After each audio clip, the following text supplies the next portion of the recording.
शुक्रवार को निफ्टी में तेज बिकवाली देखने को मिली, खासकर टेक स्टॉक्स में कमजोरी से बाजार पर दबाव बढ़ा। वीकली चार्ट पर बियरिश कैंडल बनी है, जो ये संकेत देती है कि बाजार फिलहाल स्टॉक स्पेसिफिक एक्शन के साथ कंसोलिडेशन और कमजोरी के फेज में है।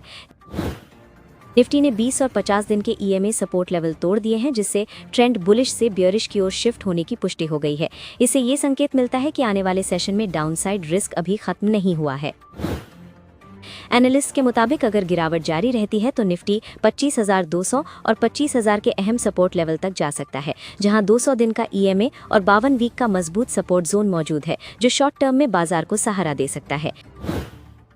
डेली चार्ट पर बियरिश आइलैंड रिवर्सल जैसा नेगेटिव पैटर्न बना है और डाउनसाइड गैप अभी भरा नहीं गया है, जिसे ये संकेत मिलता है कि शॉर्ट टर्म में और कमजोरी देखने को मिल सकती है और बुल्स की वापसी फिलहाल कमजोर दिख रही है। ऊपर की तरफ 25,600 और 25,750 अहम रेजिस्टेंस जोन है, जबकि 26,000 के ऊपर मजबूत ब्रेकआउट आने पर ही गिरावट में ठहराव या रिकवरी के संकेत मिलेंगे, वरना बाजार पर दबाव बना रह सकता है। अब 16 फरवरी से शुरू हो रहे हफ्ते में बाजार में बड़ा एक्शन देखने को मिल सकता है और एक्सपर्ट्स के मुताबिक कुछ बड़े फैक्टर्स बाजार की दिशा तय करने वाले हैं, इसलिए कोई भी ट्रेड लेने से पहले इन बातों को समझना बहुत जरूरी है। सबसे बड़ा फोकस आईटी सेक्टर पर रहने वाला है, क्योंकि पिछले हफ्ते आईटी इंडेक्स 8% से ज्यादा टूट गया और टीसीएस, इन्फोसिस और विप्रो जैसे बड़े स्टॉक्स में तेज बिकवाली देखने को मिली, जहां निवेशकों को डर है कि एआई टेक्नोलॉजी पारंपरिक आईटी सर्विस बिजनेस को प्रभावित कर सकती है। एफआईआई यानी विदेशी निवेशकों की गतिविधि भी इस हफ्ते बहुत अहम रहने वाली है, क्योंकि फरवरी में ज्यादातर सेशंस में उन्होंने खरीदारी की थी, लेकिन अब तक कुल मिलाकर करीब 1,374 करोड़ रुपए का नेट आउटफ्लो दर्ज हुआ है, जिससे बाजार में वॉलेटिलिटी बनी रह सकती है।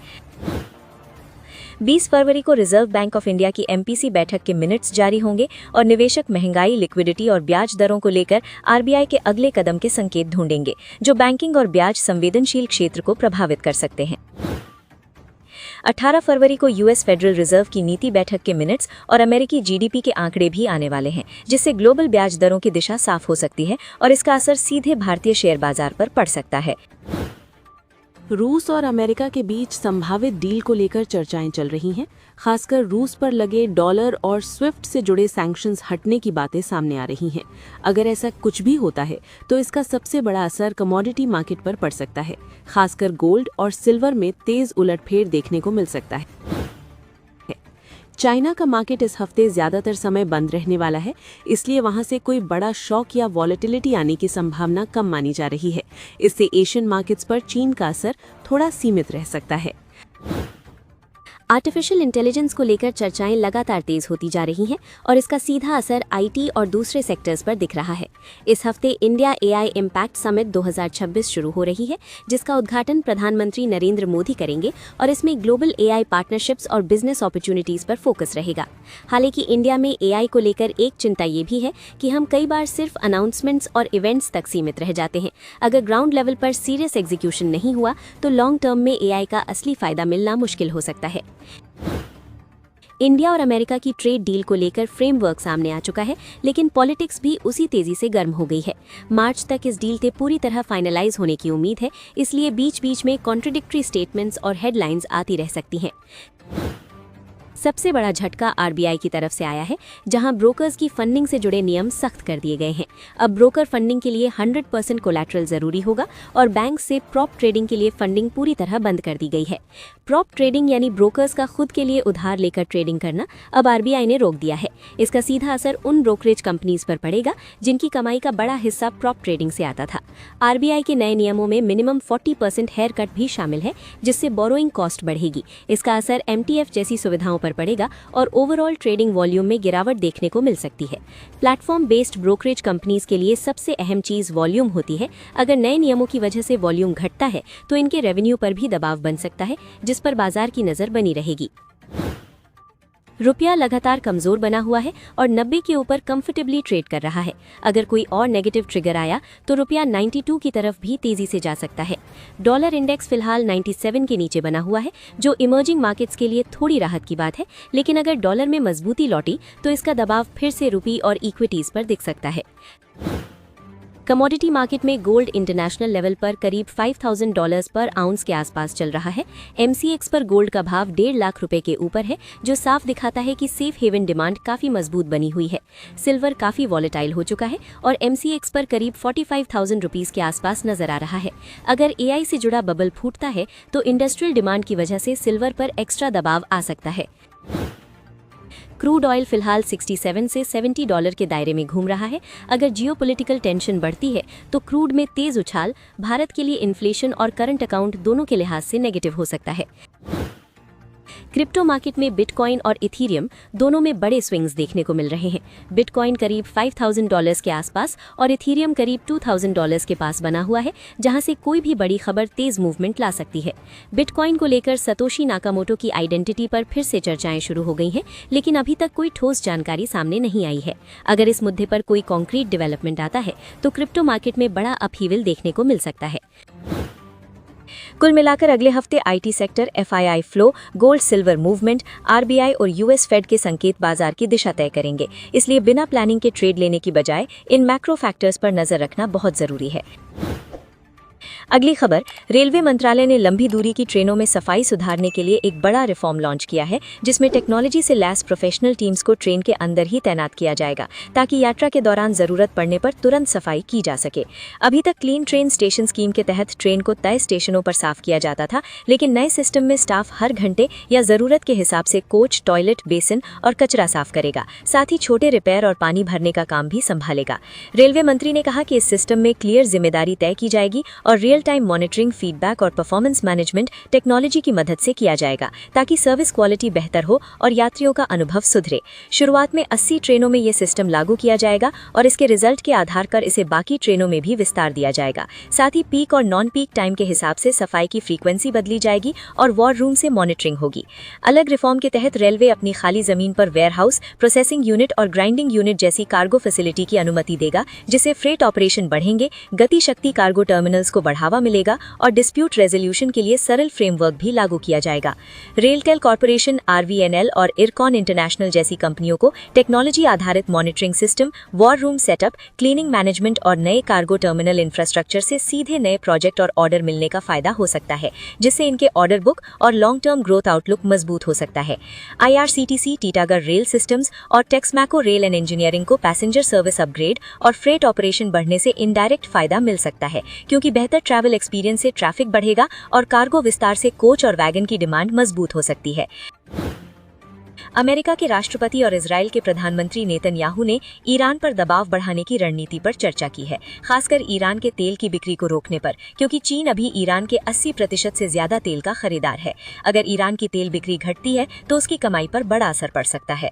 अमेरिका और ईरान के बीच परमाणु समझौते को लेकर बातचीत चल रही है, लेकिन साथ ही अमेरिका ने क्षेत्र में नौसेना तैनात कर दी है और लंबे सैन्य ऑपरेशन की तैयारी की खबरें भी हैं, जिससे मिडिल ईस्ट में तनाव बढ़ सकता है। रिपोर्ट्स में कहा गया है कि चीन ईरान को प्रतिबंधों के बावजूद तेल खरीद कर और सैन्य मदद देकर सपोर्ट कर रहा है, जिससे अमेरिका और उसके सहयोगी देशों की चिंता बढ़ी हुई है। ईरान के पूर्व शाह के पुत्र रजा पहलवी ने ट्रंप से अपील की है कि ईरानी जनता की मदद की जाए और मौजूदा सरकार को खत्म करने में समर्थन दिया जाए, जिससे ईरान के अंदर राजनीतिक अस्थिरता का संकेत मिलता है। ट्रंप पहले भी कह चुके हैं कि ईरान में सरकार बदलना सबसे अच्छा कदम होगा और अमेरिका ने एक और एयरक्राफ्ट कैरियर तैनात कर दबाव बढ़ा दिया है, जिससे वैश्विक तेल बाजार और जियोपॉलिटिकल रिस्क पर बड़ा असर पड़ सकता है।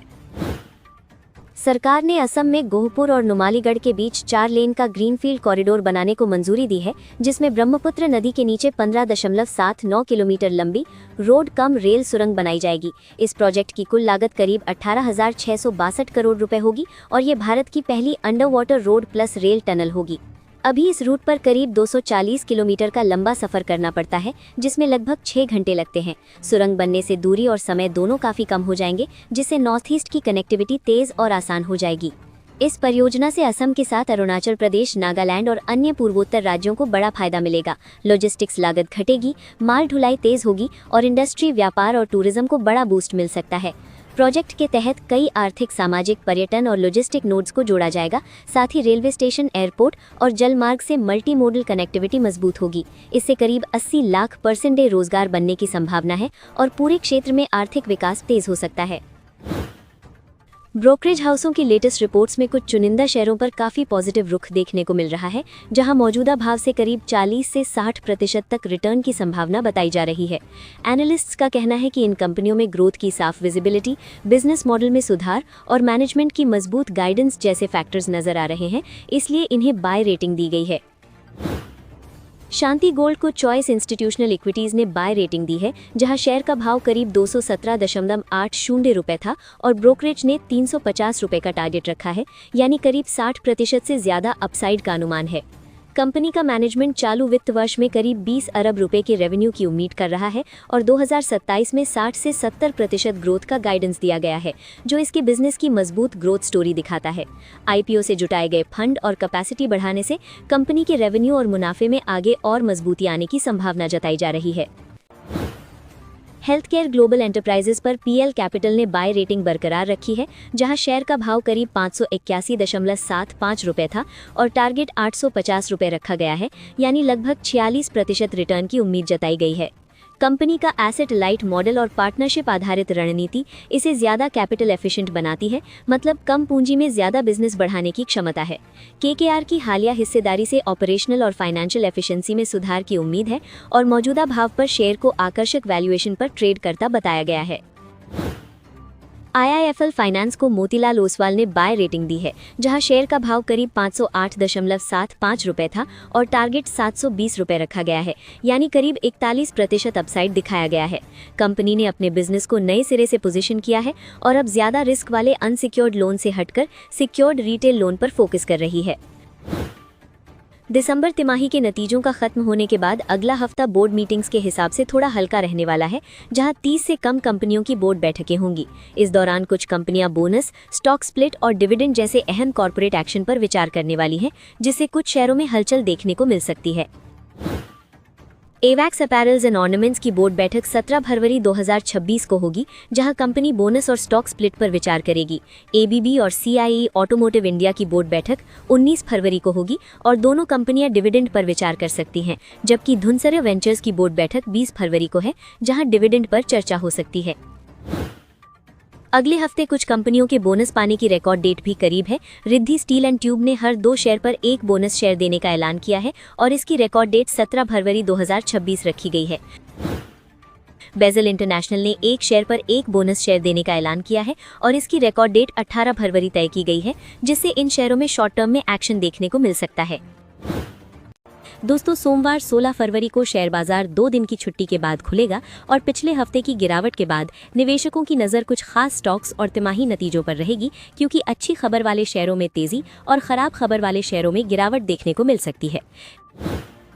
पिरामल फार्मा को लेकर खबर है कि यूएस एफडीए ने तेलंगाना की फैक्ट्री में जांच के बाद 4 कमियां बताई हैं, जिससे निवेशकों का भरोसा थोड़ा कमजोर हो सकता है और शेयर में दबाव देखने को मिल सकता है।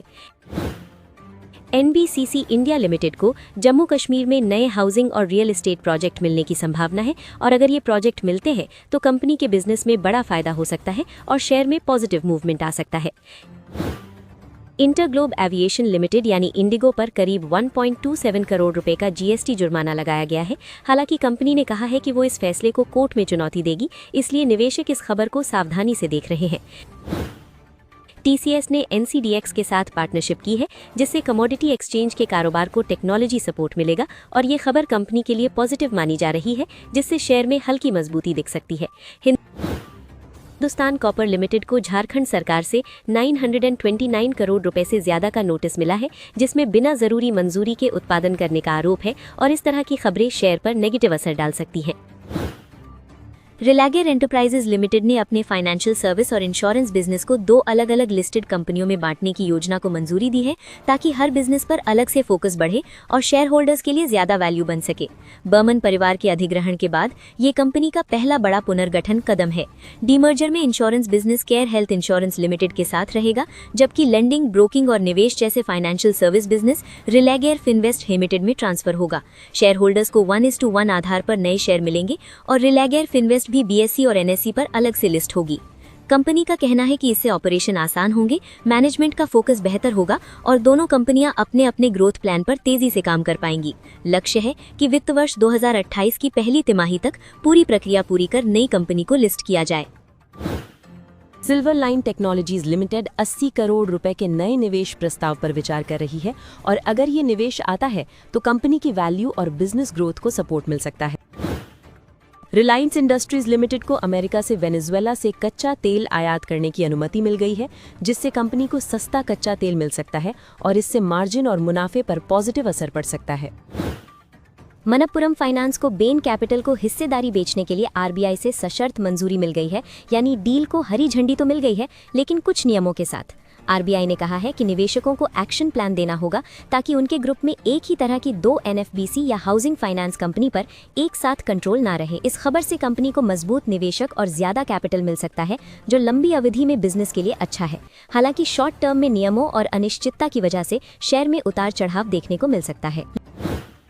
लोढ़ा डेवलपर्स ने पुणे की solid rise realty private limited में 80% हिस्सेदारी करीब 294.07 करोड़ रुपए में खरीदी है, जिससे कंपनी पुणे में अपना रियल एस्टेट बिजनेस बढ़ाना चाहती है। कंपनी के Q3 नतीजे भी मजबूत रहे हैं, जहां मुनाफा बढ़कर 956.9 करोड़ रुपए पहुंच गया और रेवेन्यू में करीब 14.4% की बढ़ोतरी हुई है। कुल मिलाकर ये खबर लोढ़ा डेवलपर्स के लिए पॉजिटिव मानी जा रही है और शेयर पर निवेशकों की नजर रह सकती है।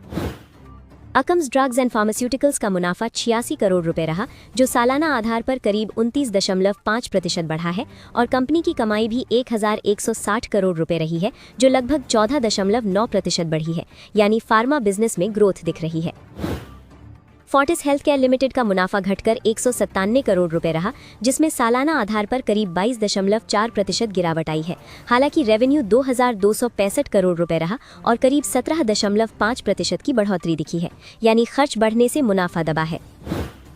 GMR एयरपोर्ट्स लिमिटेड का मुनाफा 173.96 करोड़ रुपए रहा, जो सालाना आधार पर करीब 14% घटा है, लेकिन रेवेन्यू 1238.42 करोड़ रुपए रहा और इसमें करीब 24.5% की बढ़ोतरी हुई है, यानी ट्रैफिक और ऑपरेशन में ग्रोथ है, लेकिन मार्जिन दबाव में है। नॉक्स विंड लिमिटेड का मुनाफा 126.65 करोड़ रुपए रहा, जो सालाना आधार पर करीब 14.1% बढ़ा है और रेवेन्यू 1238.42 करोड़ रुपए रहा, जिसमें करीब 24.5% की बढ़ोतरी हुई है, यानी रिन्यूएबल एनर्जी सेक्टर में मजबूत डिमांड दिख रही है। सीमेंस एनर्जी इंडिया का मुनाफा 313 करोड़ रुपए रहा, जो सालाना आधार पर करीब 34.9% बढ़ा है और रेवेन्यू 1911 करोड़ रुपए रहा, जिसमें करीब 26% की बढ़ोतरी हुई है, यानी पावर और एनर्जी इंफ्रास्ट्रक्चर सेगमेंट में मजबूत ऑर्डर फ्लो है। टोरेंट फार्मास्यूटिकल्स का मुनाफा 635 करोड़ रुपए रहा, जो सालाना आधार पर करीब 26.2% बढ़ा है और रेवेन्यू 3303 करोड़ रुपए रहा, जिसमें करीब 17.6% की बढ़ोतरी हुई है, यानी फार्मा बिजनेस में मजबूत ग्रोथ दिख रही है। टीवी टुडे नेटवर्क को इस तिमाही में करीब 0.14 करोड़ रुपए का घाटा हुआ है और सालाना आधार पर मुनाफा पूरी तरह गिर गया है, जबकि रेवेन्यू 212 करोड़ रुपए रहा और इसमें करीब 10.31% की गिरावट आई है, यानी मीडिया बिजनेस में दबाव नजर आ रहा है।